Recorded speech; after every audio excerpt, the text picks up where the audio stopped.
Hi, I'm Detective Incognito. Welcome to another investigation. I explore strange events, forgotten discoveries, and questions that still challenge what we know about our world. What you're about to hear might change the way you see everything. Thousands of people remember watching Nelson Mandela's funeral on television in the 1980s.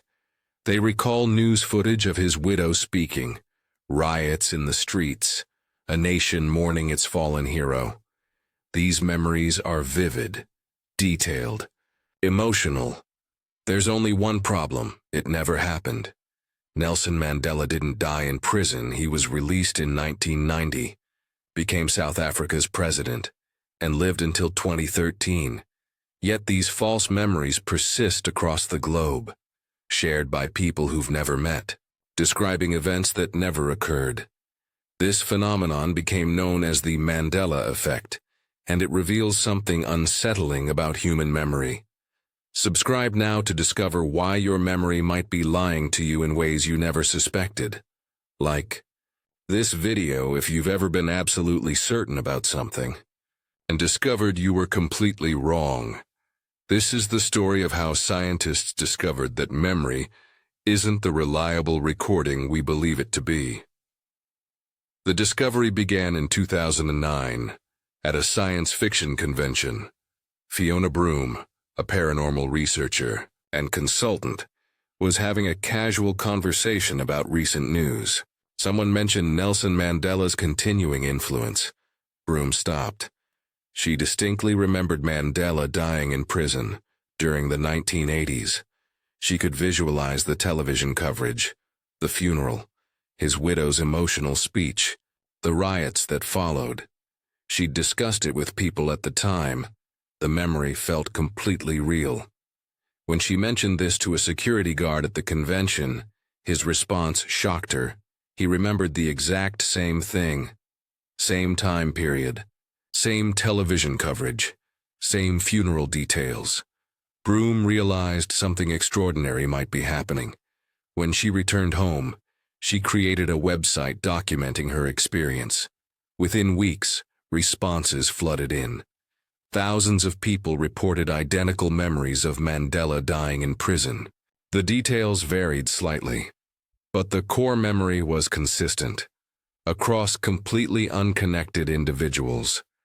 Broome coined the term Mandela effect to describe this phenomenon of shared false memories. Researchers later suggested her memory might have confused Mandela with Steve Biko, another South African activist who actually died in police custody in 1977. But that explanation didn't account for why so many people shared such specific false memories.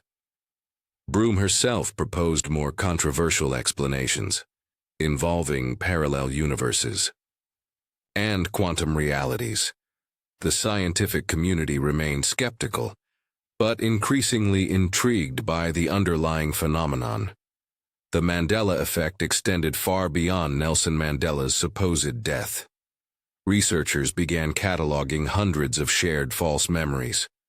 Millions of people remembered the children's book series as the Berenstain Bears, spelled with an E. The actual spelling is Berenstain, with an A. Movie quotes proved particularly susceptible. People confidently quote Darth Vader saying, "Luke, I am your father," though the actual line is simply, "No, I am your father." Snow White's mirror supposedly said "Mirror, mirror on the wall," but actually says "Magic mirror on the wall." Visual memories showed even more striking patterns. The Monopoly Man is universally remembered wearing a monocle. He never has. The droid C-3PO from Star Wars is remembered as entirely golden. One leg is actually silver. Pikachu supposedly has a black-tipped tail. His tail is completely yellow. The fruit of the Loom logo included a cornucopia according to countless consumers. It never did. Perhaps most bizarrely, thousands remember actor Sinbad starring in a genie movie called Shazam in the 1990s. No such film exists, though comedian Shaquille O'Neal did star in Kazam in 1996. Geographic memories proved unreliable too. People confidently misplace New Zealand's location, or misremember the number of United States. These weren't random errors scattered across different false memories. Specific incorrect versions emerged consistently across populations who'd never communicated about these details. Understanding why false memories form requires examining how memory actually works. The hippocampus, the brain region responsible for memory formation, is also where imagination occurs. This proximity creates vulnerability. When someone repeatedly imagines an event, the brain can begin treating that imagined scenario as an actual memory. Memory isn't a perfect recording. It's reconstructive, influenced by biases, expectations, and external information.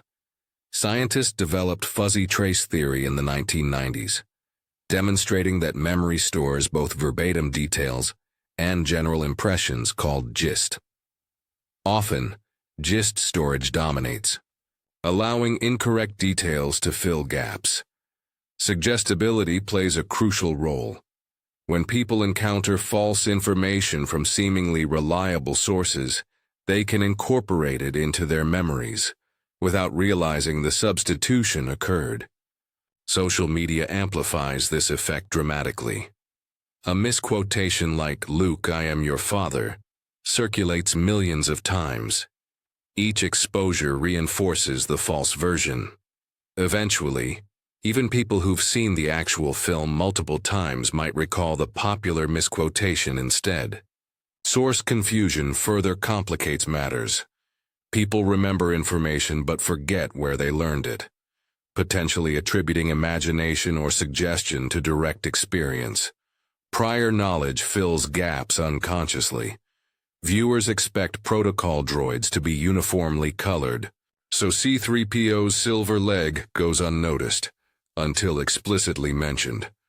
A 2020 study published in Psychological Science found that 76% of adults made detectable memory errors under controlled conditions. Researchers emphasize that memory is fundamentally malleable, not a reliable recording device.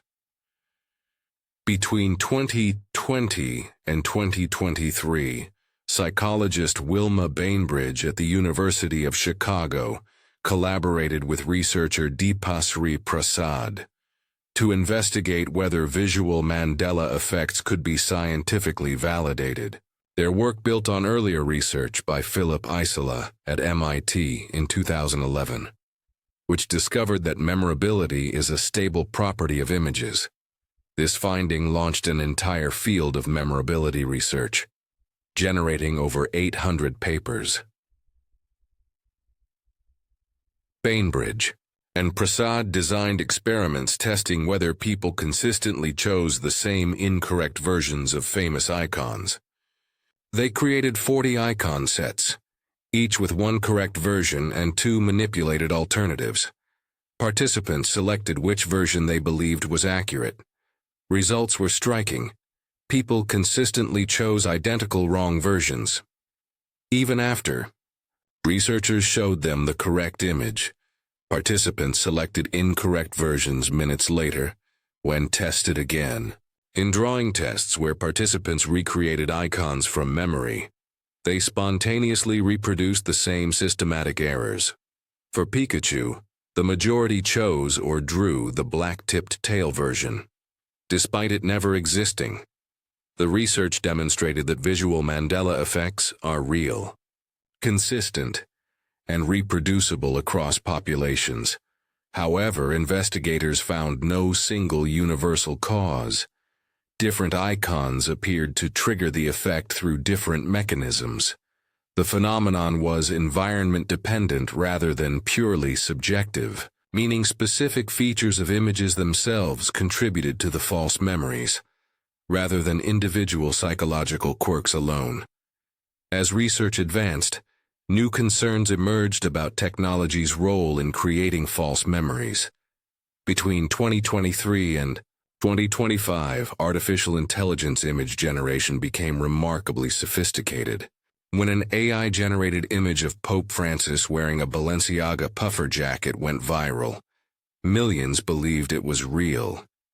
Deepasri Prasad, now at Dartmouth, warned that repeated exposure to AI-generated misinformation could deliberately create new false memories at scale. If people encounter manipulated images repeatedly across social media, those false versions might overwrite authentic memories. Bainbridge expressed interest in reverse engineering memorability, potentially enabling deliberate creation of new Mandela effects. The implications for misinformation are profound. Some continue proposing supernatural explanations, multiverse theories, alternate dimensions, reality shifts, but scientific consensus remains clear. The Mandela effect results from how human memory functions, not evidence of parallel realities. Researchers still investigate what makes specific images memorable, and why certain false versions emerge consistently. The fundamental question persists: how vulnerable are human memories to suggestion and environmental influence? As technology advances, understanding this vulnerability becomes increasingly critical.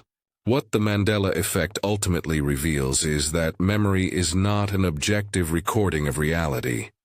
It's reconstructive, constantly influenced by countless internal and external factors. The phenomenon demonstrates that human minds are synchronized in unexpected ways. We share the same cognitive biases, the same pattern-filling mechanisms, the same vulnerabilities to suggestion. This isn't evidence of multiverse travel. It's evidence of shared human psychology operating according to consistent principles. The implications are profound. If thousands can share identical false memories about trivial details like cartoon character tales, how reliable are memories about important events, personal experiences, historical facts? Understanding false memories becomes crucial as technology enables increasingly sophisticated manipulation of visual information. The ability to question our own certainty, to recognize that vivid doesn't mean accurate, represents an essential cognitive skill for navigating modern information environments. Your memory isn't lying to you maliciously. It's trying to make sense of an impossibly complex world. Using imperfect tools, sometimes in that process it creates conviction from confusion, certainty from error, truth from nothing at all. The question isn't whether you can trust your memory.